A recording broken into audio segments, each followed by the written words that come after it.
बिस्मिल्लाहिर्रहमानिर्रहीम जी। अज़रा परवीन फैसला आबाद से PTI की सीनियर रहनुमा ये मौजूदा हुकूमत को और पंजाब की हुकूमत को ये मैसेज देना चाहती है कि हमारी पाकिस्तान तहरीक इंसाफ की वुमेन विंग की सदर मैडम कंवर शौज़ब जो अपने हलके से NA का इलेक्शन लड़ रही है, उनके घर में जो रेड किया है हम उसकी पुरज़ोर मज़म्मत करते हैं और हम अपनी मैडम कंवर शौज़ब के साथ शाना बशाना पूरे पाकिस्तान की ख़वातीन खड़ी हैं। और मौजूदा हुकूमत के वज़ीर आला पंजाब के मोहसिन नकवी साहब, आप लोगों ने ये जो जेलों में डालने का प्रोपोगंडा बनाया हुआ है उससे हम डरने वाले नहीं हैं और ना हम कल डरे थे ना अब डरे हैं। इलेक्शन कमीशन साहब ने अगर हमसे बल्ला छीन लिया है तो क्या हमें बल्ले की परवाह नहीं है। हमारे इलेक्शंस हो रहे हैं, हमारी जो पाकिस्तान तहरीक इंसाफ की पूरी टीम है,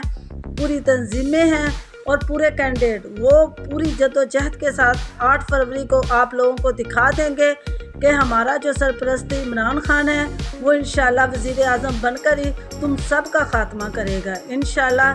मैडम कंवर शौज़ब हमारे जानने वाले हमारे आपके लॉयर्स हाफिज़ मुज़फ़्फ़र करीम साहब, वो हमारी पब्लिक पुलिस पीस कमेटी के पंजाब के सदर हैं। उनकी पूरी टीम आपके साथ आपके हल्के में खड़ी है, काम कर रही हैं। आपको डरना नहीं है, हम पूरी ख़वातीन आपके साथ खड़ी हैं। इंशाअल्लाह ताला इनको दिखा देंगे कि पाकिस्तान की जो तमाम ख़वातीन हैं वो इमरान खान के साथ किस तरह खड़ी हैं। तो इंशाअल्लाह ताला इनको हम पूरे पाकिस्तान से सीटें निकाल कर साबित करेंगे कि इमरान खान वो वह लीडर था जिसको पाकिस्तान की आवाम ने एक्सेप्ट किया।